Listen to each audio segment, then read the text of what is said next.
జగన్మోహన్ రెడ్డి అనే వ్యక్తి అరాచకం చేశాడు కానీ డెవలప్మెంట్ ఏం చేయాలా, మంచి చేయలేదని కూటమి ప్రభుత్వం అంటుంది కదా. జగన్మోహన్ రెడ్డి అరాచకాలు చేశారు.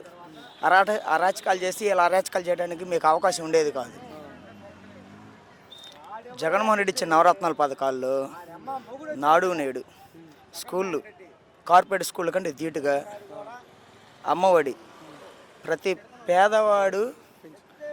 పేదవాళ్ళు చదువుకునే విధంగా తల్లిదండ్రులు మనీ ఉంటే పిల్లల్ని పనికి పంపించకుండా బడికి పంపిస్తారనే కాన్సెప్ట్తో తల్లులకి అకౌంట్లో డబ్బులు వేసి పిల్లల్ని చక్కగా ఇంగ్లీష్ మీడియం ఇచ్చి 8th క్లాస్ నుంచే ట్యాబ్లు ఇచ్చి టోఫెల్ టెస్టులు, అది బీఎడ్ ఇప్పుడు ఎప్పుడో బీఈడీలు చేసిన వాళ్ళు కూడా టోఫెల్ టెస్ట్లో ఎంట్రన్స్ పాస్ అవ్వలేరు.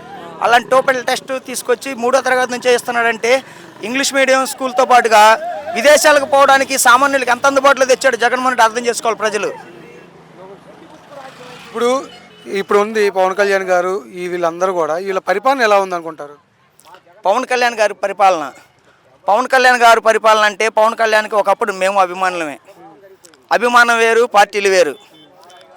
కానీ నేను ఒక్క అవకాశం అసెంబ్లీకి వెళ్ళి దడదల్లాడిస్తానన్న వ్యక్తి ఇవాళ మౌనంగా వేడుకలు చూస్తున్నాడు.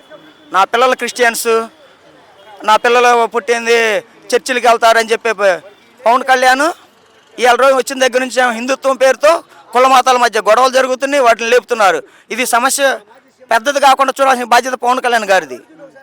పర్సనల్గా తీసుకొని ప్రతిదాన్ని టార్గెట్ చేసి ఒక్కొక్కరు వ్యక్తిగతంగా రెడ్ బుక్ రాజ్యాంగం తెస్తే తర్వాత డెడ్ బుక్ రాజ్యాంగం వచ్చింది. మీరు ఇది రెడ్ బుక్ ఉందనుకోమాకండి, తర్వాత డెడ్ బుక్ రెడీగా ఉండిద్ది, అక్కడ దాకా తెచ్చుకోవద్దు. జగన్మోహన్ రెడ్డి గారు కూడా ఆ వేలో వెళ్ళదలుచుకోలేదు కాబట్టే ప్రజలకు మంచి పాలన అందించాలనే ఉద్దేశంతో, ప్రజలకు చేరువవ్వాలనే ఉద్దేశంతో ఉన్నారు. మొన్న నారా చంద్రబాబు గారికి ఇచ్చింది జగన్మోహన్ రెడ్డి గారిని చూసి నేర్చుకొని అలాంటి పాలన అందిస్తారు, అనుభవం ఉన్న వ్యక్తి అనుకోనే ఇచ్చారు ప్రజల తీర్పు. దాన్ని మీరు గౌరవించి ప్రజలకు మంచి చేయాలి కానీ ఇలాంటి పాలన కాదు అందించాల్సింది. జగన్మోహన్ రెడ్డి అనే వ్యక్తి డెవలప్మెంట్ తెలియదు, మేము వచ్చాకే ఈ కంపెనీలు కానీ ఇవన్నీ కూడా మేము వచ్చాకే వస్తానని చెప్పేసి అంటూ ఉన్నారు. డెవలప్మెంట్ అంటే ఏంటన్నా? అభివృద్ధి ఎక్కడి నుంచి వచ్చింది? పల్లెల నుంచి కదా అభివృద్ధి రావాల్సింది. పల్లెల్లో బాగుంటే కదా అభివృద్ధి వచ్చేది. పల్లెల్లో ప్రజలందరూ బాగున్నారు, సంక్షేమ ఫలాలు బాగా అందినాయి. కరోనాలో అభివృద్ధి ఎక్కడ ఉంది మరి? ఇప్పుడు అభివృద్ధి అంటే ఎన్ని వేల కోట్లతో ఇక్కడ అభివృద్ధి ఎంత అయిందన్న చూడండి. అమరావతిలో వెళ్ళి మేము చెప్పడం కాదు కదా, లైవ్ ప్రోగ్రామ్స్ ఉన్నాయి, మీకు కెమెరాలు అన్నీ ఉన్నాయి, వెళ్ళి చూడండి.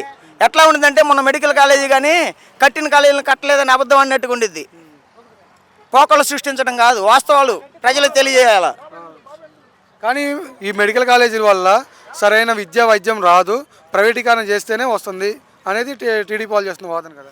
సరైన విద్యా వైద్యం రాదన్నారు. ఆరోగ్యశ్రీ 10 లక్షల నుంచి 25 లక్షలకు వెళ్ళింది జగన్మోహన్ రెడ్డి ఉండే టైంలో.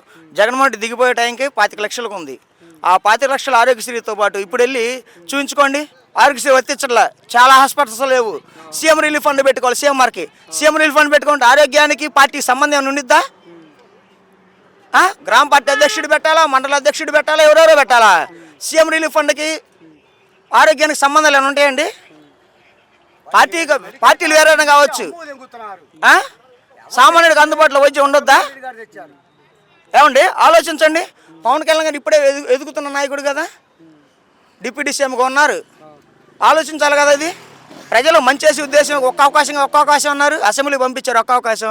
ఒక్కసారైనా ప్రభుత్వం వ్యతిరేకించారా? మీరు వ్యతిరేకించి క్వశ్చన్ చేయాలి కదా.